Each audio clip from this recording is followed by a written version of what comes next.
Good afternoon, everybody. I wanted to talk about today the narcissist and kind of like the culmination of how they became who they were, and is God fair? Is God fair to us, to them, to everybody? How does that work? Because what you see is a lot of times this happens at such a young age, and that is kind of the theory that's put forth, or nothing is very much set in stone. But I mean, I guess if you have a number of cases, you're going to have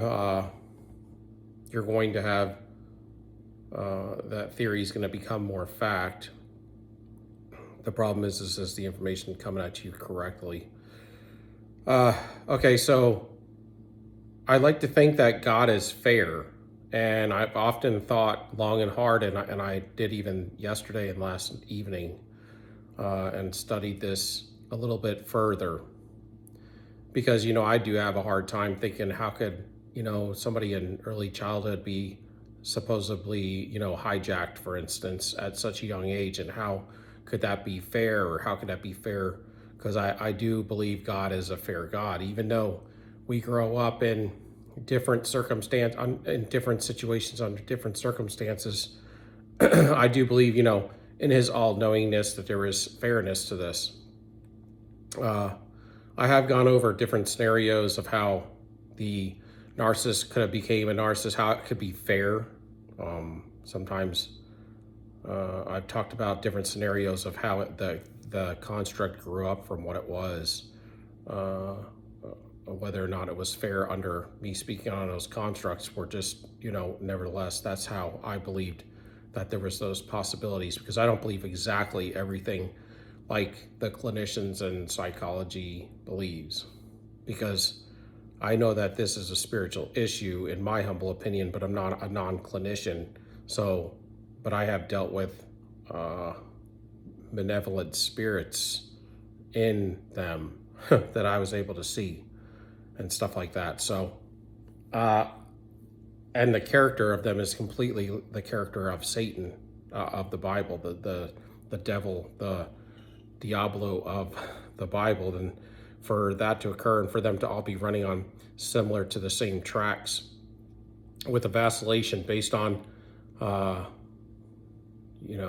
spectrum, but what's still predictable. It's not, in my humble opinion, it's not their tracks, it's the tracks of the entities that are in control of them. But like I said, I have to throw this out there, because on the channel, I don't want to steer anybody wrong, and I'm a non-clinician. So if you need to get clinical help or clinical advice, do that. I'm just speaking on my own humble opinion from studying and dealing with this on a daily basis my whole life, until I woke up to it as well. And I kind of study this stuff kind of fervently. So I believe that it's fair, but I also believe that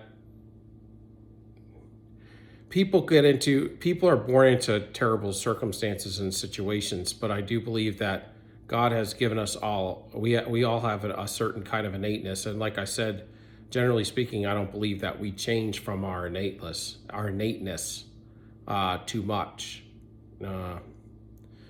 People change when I do believe that you need salvation to get to heaven. I am a believer of the Bible, and I do believe, and when I got saved at the age of 20, it did have a lot of major changes that had taken place in my life. But my point is I don't believe that I changed too much from who my innate spirit knew was at least true. Maybe I wasn't following it, but I knew I wasn't following it 100%. We're never following it 100%, but I knew what was truth and what was not, okay? And now at that point, I believe that all of us, speaking on the narcissist, the empath, all those people that grew up in those households, I believe that they're sometimes there was trauma, but sometimes there wasn't so much trauma, as much as they may get labeled with traumatic events, or the trauma was more emotional, stuff like that. But we all went through that.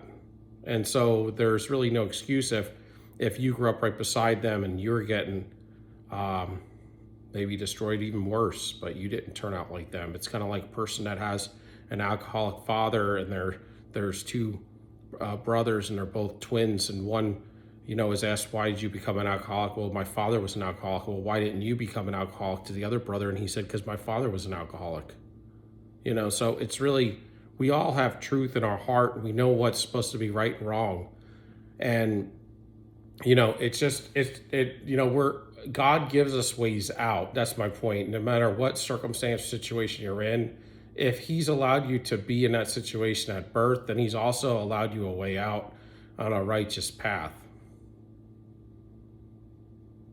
And this is the thing, it gets me thinking about different situations that occurred in the biblical narrative. One was, and this is really interesting because I was studying this and I came upon rebellion, and this has come up in the past several times for me when I've talked or listened to deliverance pastors speak on, why people were filled with these Leviathans and these Jezebels and stuff. And a lot of them would talk about how it was because they had such rebellion against God.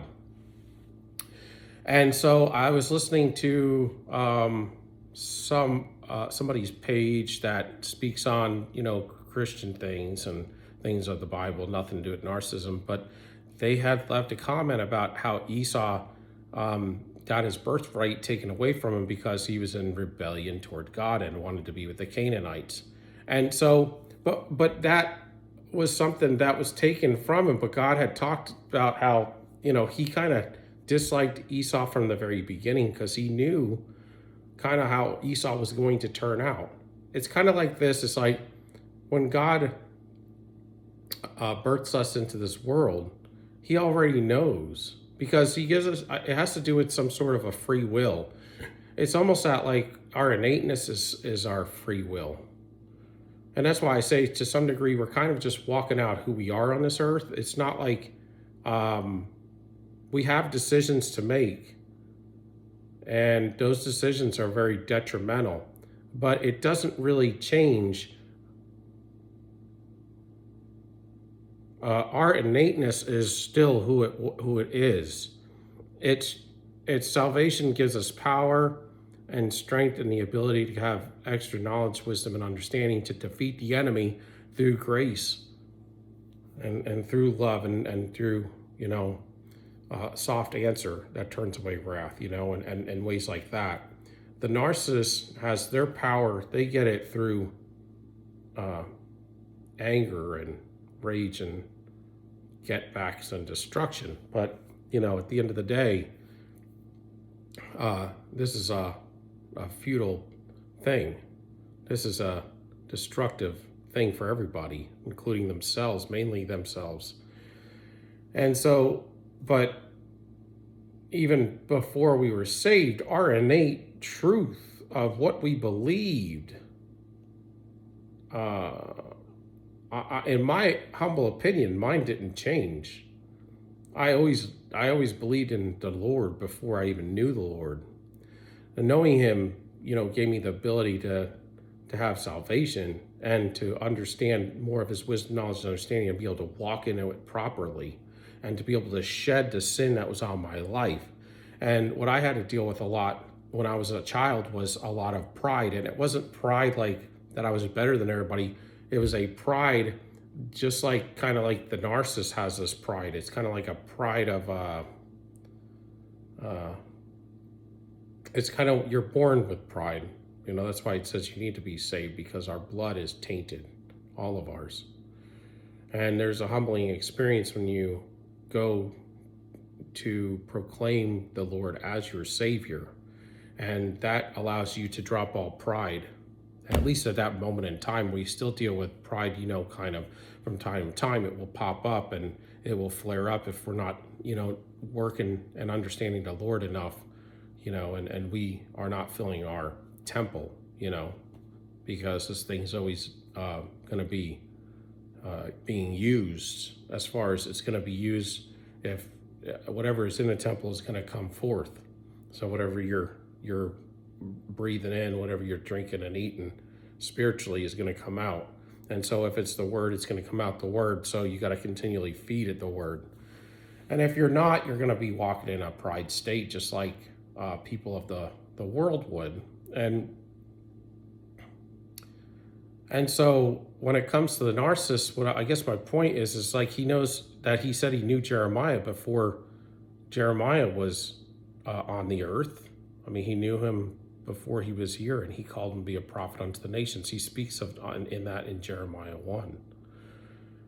And so it's like God knows all things. He knows he's outside of time. It's like he knew everything that was going to happen and that was going to take place. And he knew when your innate self was created, you were already marked. I mean, to him, you were. I mean, in his outside of time, in his imperial self, he knew what you were going to be and how you were going to walk your life out already before you even made it here. But we still, nevertheless, he wants us to do it so that we are judged based on our decisions and our free will decisions. So we can never say that we didn't have an opportunity or that we weren't treated fairly, because I guess my point is to some degree, when these narcissists become narcissists at such an early age, is because they were going to, it didn't matter what family they grew up in, and it didn't matter how they were treated, they were going to end up the same way.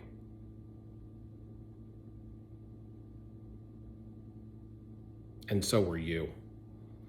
Meaning, I know that there's people that grew up in rich homes, and typically speaking, they're going to act a certain way. I know there's people that grew up in poor homes, and they're going to typically act a specific way. But that does not prove that that's how all people that grew up in those families are going to act. It just says that, generally speaking, that may be the case. But I'm telling you that you as an empath, if you grew, and you know the Lord, if you grew up in the richest home in the world, at some point you would have came to the salvation of God, and you would have chosen him, because you are who you are. I mean, that's just how I believe, but we are always walking under his grace, even just to be breathing here on the earth. And so we do want to walk with the conviction that we do want to ask that we don't have too many riches so that we would deny him, or not enough food or too much food that we would deny him, just like it's spoken of in the word. But at the end of the day, I do believe that what comes in with the narcissist is, because I've seen some of these cases where they've, become narcissists, but it's like I knew these people all their life and growing up, and they didn't really have necessarily a rough childhood. They just defied the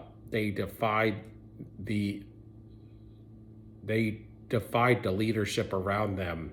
And if I would have acted like they did, I would have been treated and I would have had a very tumultuous life like they did. It's because they refused to obey any kind of counterpart around them. And this is like from young ages. And, I would sit back and say, man, if I would have acted like that, I think I would have been treated worse than them. So why would you continue to do that? But it's obvious that their innate self liked it, didn't care, or they had so much hatred and anger that culminated on its own, that's how you're choosing to walk life out. But then later on, it becomes very destructive to their love partners and the people around them. But it doesn't always mean that the narcissist got the short end of the stick. A lot of times the narcissist there's two different styles of growing up. They say you can, to become a narcissist is, you could either be somebody where, for instance, your emotional feelings and things didn't matter in the household. And so then they kind of like neglect. So then, and trauma. So then they grow up and, they don't care about anybody else's emotions, right? And, some of that is stuff that we dealt with, and the other one is the golden child where, they are never told no. And anytime that there's something that they want to do, like go to a $10,000 a ticket, rock concert, that, their parents are going to make sure that they're able to go. So then they begin to think that their life is better than everybody else's. But I think at the end of the day, my point is it didn't matter what family they grew up in, they probably were going to be that way anyway. I think that, it talks about in the Bible, like spare the rod. It doesn't say spare the rod, spoil the child, but it says spare the rod and means you hate the child. And I mean, it's what it's saying is it's kind of like saying you want to reprimand child when it's needed so that, they know that they are loved. And it will save them a lot of hassles in life. But I'm saying, like, innately, if they were even a person, I've even known people that were treated like golden children and they didn't grow up like narcissists. Okay, so this like kind of is because their innateness. So God has proof of this everywhere, I believe, in every sector. If your heart is right. So I used to see people, and I used to get neglected for my emotional feelings and, and no validation and stuff like that. But I didn't look at people and say, well, I'm not going to emotionally validate them. Or that when it was happening to me, that I felt like that was normal. I knew even as a child, it wasn't normal. I think that to some degree, like God even sends people in your life that if they're not a parental figure that is showing you, these correct love the right way or to reprimand you the right way, well, then you're going to get it through other people outside the home. Or, but innately, we all have, this is not, a lot of times, even as a child, I don't believe that this is rocket science type stuff. And as much as we deal with it on the daily, I think that there is the ability to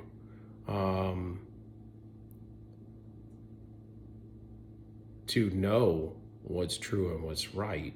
I mean, even the narcissists today, they know what they're doing is wrong, but they choose to do it.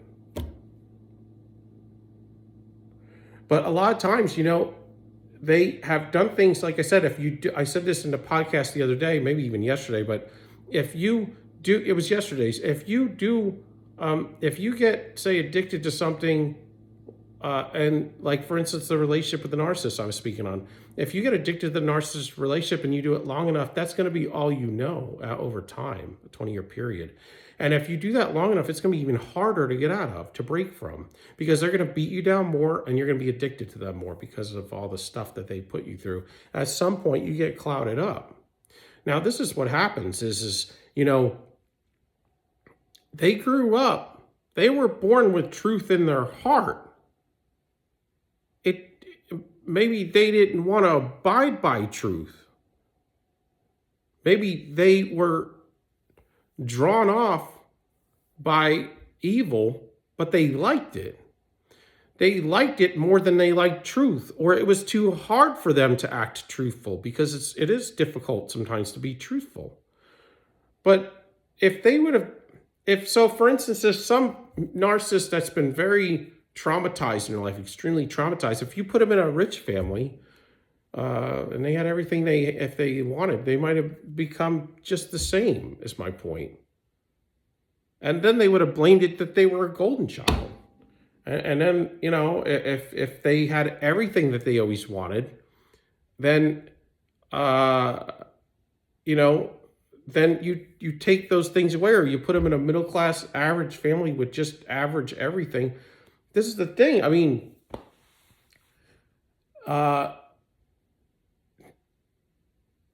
maybe maybe to some degree, some of them, if they didn't grow up with all the trauma or all the golden child stuff, maybe they would have been more middle of the road, but they still would have denied God's salvation. And at the end of the day, we are here for God's salvation. And if you don't get God's salvation, then you're wasting your time, because when you leave here, you're not going to heaven. And, I'm not trying to be hard, but you guys are on my channel, and you're on my channel for a reason. You're on my channel because you like some of the knowledge that I bring to you, okay? And I don't lie to you. I try to bring you the best that I have in here and here, with really nothing partial. I don't want to be partial to y'all. And I think that that's the problem. A lot of times we get individuals that are partial. And if you don't believe in God, or, you believe in some other God, then I'm sorry. This is my opinion. I'm not sorry, but, forgive me for, if I'm offending you. I'm not trying to offend you. Okay. But this is how I believe, man. And I got to tell you the truth, because I got to live with myself. But they decided to go down whatever road because, their truth in their heart, they didn't want to abide by it. And this is the thing. I believe personally, if you grow, whatever you grow up in, you could grow up. I was with a woman for a long time that grew up in another country and was born and grew up in a shack, man. Had to wash herself in a tub and is making a large salary now, and is a good person and knows the Lord. And so I know people that have been through the struggle, man. And God will always have a way out for the just individual. It doesn't matter what circumstances you are in today. It's your heart, man. It's your heart. And you have to acknowledge, that you are a believer in Christ, that he's the Messiah and that he came for you.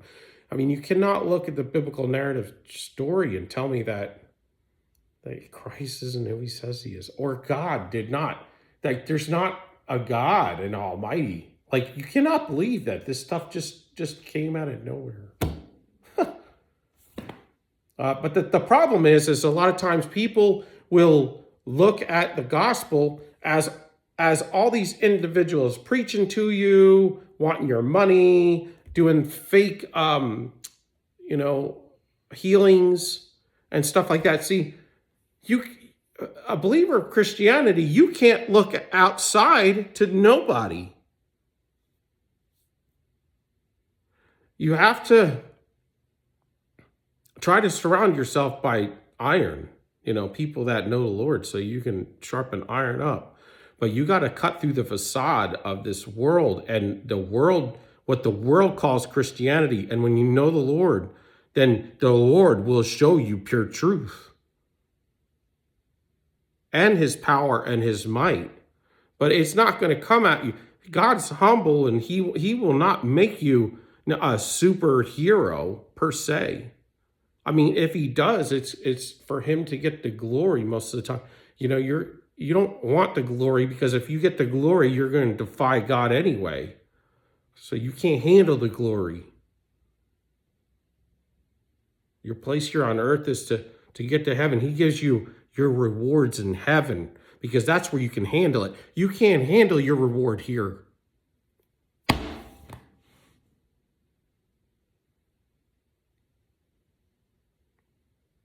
And Christianity is never going to look good. It's just not, y'all. The truth is never going to look good. If you were the enemy, would you make truth and the truth, real truth, would you make it look good? And when you're not, when you're evil, when you're the lie? No.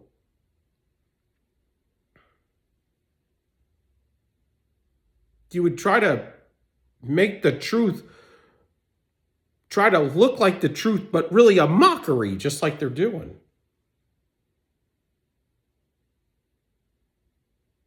And people are believing what they're seeing, but God moves in mysterious ways. He doesn't move where you're not gonna, he doesn't move like that. And so I guess that's all. I guess my point is that the thing is the narcissist needs to man up. You did. But there are things you can do to help a child, to mold them into who they should be. That's why it says don't spare the rod, so that you hate the child. You want to love the child, but you want to spend time with the child. You want to spend quality time with the child, love with the child. You want to help the child to avoid these pitfalls at an early age, so that they can get further quicker, do more for God. These are the reasons why it says these things. It's to help them avoid things, to be in obedience rather than sacrifice, man.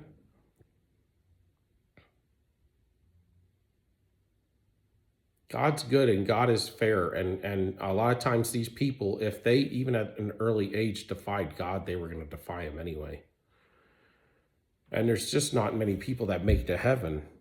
I mean, even us that know the Lord, we pray for the grace to make it to heaven, to be with him. Because hell is where all of these people are.